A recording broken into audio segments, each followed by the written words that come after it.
Good morning. My name is Dr. Avon Hart-Johnson. I welcome you to the District of Columbia. I regret not being there with you in person. I am happy to meet you virtually and hope that you're having a great start of your conference.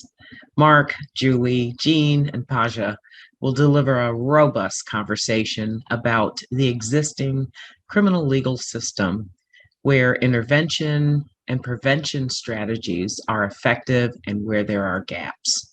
I'm the president and co-founder of DC Project Connect, which is a community-based organization located in Washington, DC. We provide information resources to families and children impacted by incarceration. These resources include children's books to explain incarceration, information guides to help family members navigate the often difficult circumstances related to incarceration of a loved one in DC. It is particularly helpful for these families members who are experiencing separation and loss.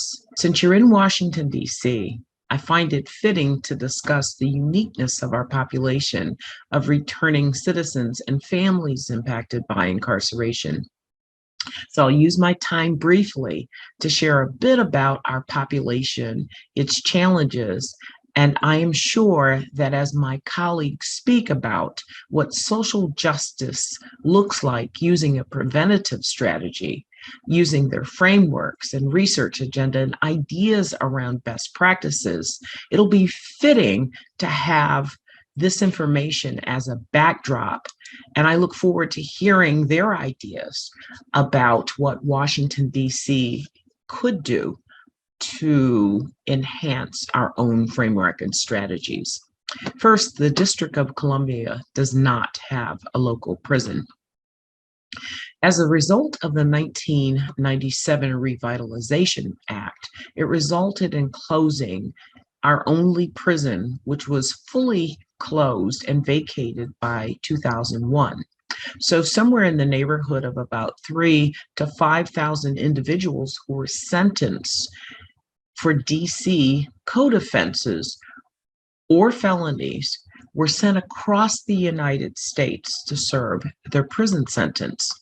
This posed unique challenges to families, mainly because of the geographic distance. Our closest prison is in Cumberland, Maryland, and that is 147 miles away, or a 2-hour and 30-minute trip. There is no public transportation to these prisons.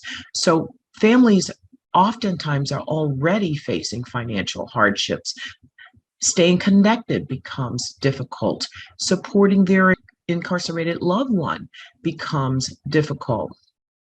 So this exacerbates the potential challenges of staying connected.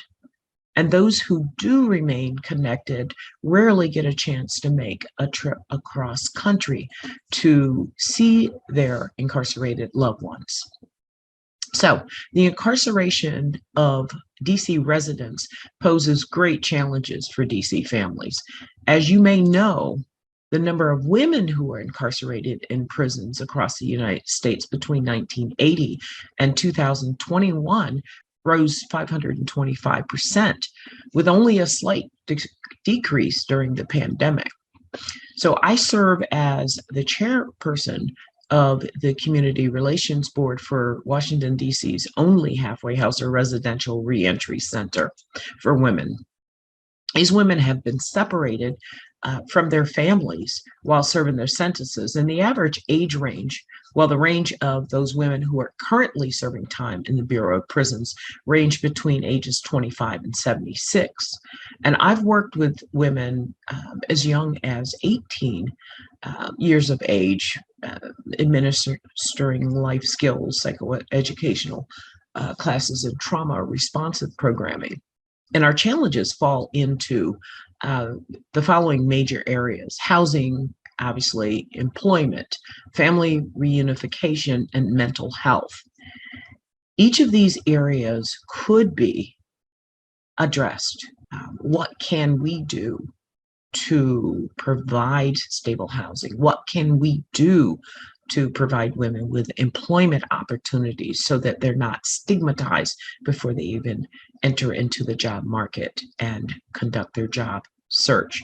How can we advocate for national policies as well as local policies and appropriate funding and a budget? And then also require accountability of those who are administering those programs. How can we build capacity for scaled up protections for children, address those gaps that are in service delivery for families? How do we get and get to those families? How do we find those families that are maybe silenced and a hidden population because of the shame associated with incarceration?